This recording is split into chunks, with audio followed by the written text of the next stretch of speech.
నేను భద్రాచలం గురించి కొన్ని విషయాలు ఆలోచిస్తూ ఉన్నాను. భద్రాచలం గోదావరి నది ఒడ్డున ఉండటం బట్టి, పాపి కొండలకు ఒడ్డున ఉండటం బట్టి, ఈ యొక్క ఎడారి ప్రాంతం, ఈ కొత్తగూడెం ఇదంతా ఒకప్పుడు ఎడారి లాంటిది, దానికి ఒక పక్కన ఉండటాన్ని బట్టి చాలామంది భద్రాచలాన్ని ఒక కేంద్రంగా చేసుకోవటం జరిగింది. దేని విషయంలో? పరిచర్య విషయంలో సువార్తను అందించాలి అని 3 చోట్ల నుంచి ఈ ప్రాంతానికి సువార్త రావడం అనేది జరిగింది. 3 చోట్ల నుంచి. ఎక్కడెక్కడి నుంచి జరిగిందో మీకు చెప్తాను. మొదట సర్ ఆర్థర్ కాటన్ గారు ధవళేశ్వరంలో ఆయన ఆనకట్ట కట్టారు కదా. ఆయన ఈ జీడిఎం సంస్థలకి, బ్రదరన్ సంస్థలకి చాలా సహాయం చేస్తూ ఉండేవాడు. పనోళ్ళందరికీ ప్రార్థనలు చేయమని వాళ్ళని పిలుస్తూ ఉండేవాడు. ఆయన ఈ గోదావరి నది ఒడ్డున, ధవళేశ్వరం నుంచి ఆ ఒడ్డున ఇలాగొస్తూ జాకబ్ ఛాంబర్లిన్ అనేటువంటి మిషనరీ గారు, తర్వాత సర్ ఆర్థర్ కాటన్ అనేటువంటి వారు ఈ ప్రాంతమంతా పరిచర్య చేయడానికి వాళ్ళు వచ్చారు. ఇది 150 సంవత్సరాల క్రితం జరిగింది. ఇది ఈ పక్క నుంచి వచ్చినటువంటి విషయం.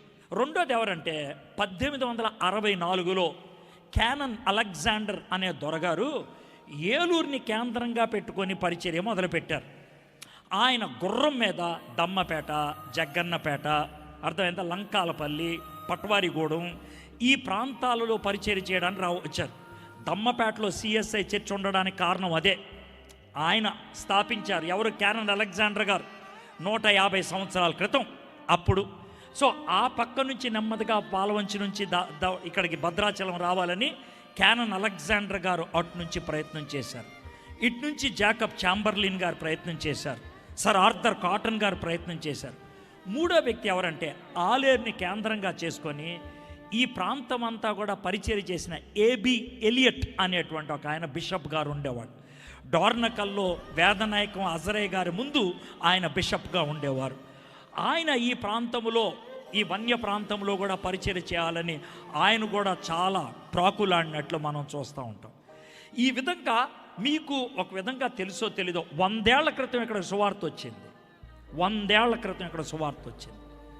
100 ఏళ్ళు అయింది మీకు సువార్త వచ్చి. 100 ఏళ్ళు అయింది పరిశుద్ధాత్మ శక్తితో, మానవ మాటలతో కాడక దేవుని మాటలతో వచ్చింది. అప్పట్లో చాలామంది ఇక్కడున్నట్లే చేశారు. ప్రజలు ప్రభు దగ్గరకు వస్తే ఒప్పుకునేవాళ్ళు కాదు. ఈ వన్యజాతి వాళ్ళు ప్రభు దగ్గరకు వస్తే వాళ్ళని కుల బహిష్కరణ చేసేటువంటి వాళ్ళు. అలాంటి పరిస్థితుల్లో కూడా వాళ్ళు నిలదొక్కుని ప్రభు కోసం నిలబడటానికి వాళ్ళు ఇష్టపడ్డారు. మరి మీకేం కష్టాలు ఉన్నాయి? మీకేం ఇబ్బందులు ఉన్నాయి? ఎందుకని ప్రభు కోసం నిలబడలేకపోతున్నారు? తెస్సలోనిక సంఘస్థులకి విశ్వాసం ఉంది, పనిచేశారు. ప్రేమ ఉంది, ప్రయాసపడ్డారు. నిరీక్షణ ఉంది, ఓర్పు కలిగి ఉన్నారు. సువార్తని అతి కఠినమైనటువంటి పరిస్థితుల్లో అంగీకరించారు.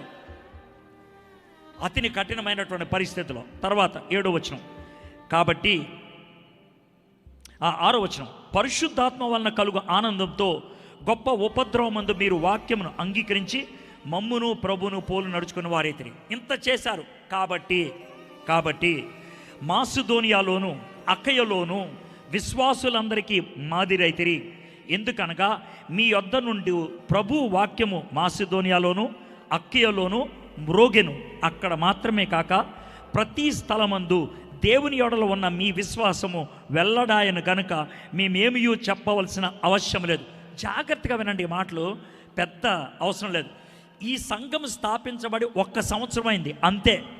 ఈ సంఘం స్థాపించబడి 1 సంవత్సరం అయింది. పౌలు గారు 3 వర్తమానాలు ఇచ్చారు అంతే. తిమోతి అనే చిన్న కుర్రోడు ఈ సంఘాన్ని నడిపిస్తున్నాడు అంతే. కానీ 1 సంవత్సరంలో 2 రాష్ట్రాలు, మాసిదోనియా అనే రాష్ట్రం, అక్కయ అనే రాష్ట్రంలో ఉన్న వాళ్ళందరూ కూడా తెస్సలోనిక సంఘములో ఉన్నటువంటి విశ్వాసుల గురించి ఆలోచిస్తూ మొదలుపెట్టారంట. 1 సంవత్సరంలోనే నాకు ఈరోజు ఈ వాక్యం ఇక్కడ ఎందుకు చెప్పదలుచుకున్నాను అనంటే, మీరు ఇక్కడున్నారే, మీరు అటు ఇటు కాకుండా దగ్గరలో ఉన్నారు. ఇటు 4 అడుగులేస్తే తెలంగాణలో ఉంటారు, ఇక్కడే నుంచి ఉంటే ఆంధ్రాలో ఉంటారు. మీ జీవితం, మీ విశ్వాసం, మీ కట్టుబాటు, మీ నిరీక్షణ, మీ ప్రేమ 2 రాష్ట్రాల్లో మ్రోగేటట్లు చేయటానికి అవకాశం ఉన్నదే. మీరు జీవించగలరు ఆ విధంగా, మీరు ఆ విధంగా జీవించగలరు. తెస్సలోనిక సంఘం ఆ విధంగా ఉండగలిగిందే. మరి మీరు ఉంటున్నారా?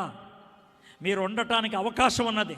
దేవుడు మిమ్మల్ని అలాంటి చోటు పుట్టించాడు.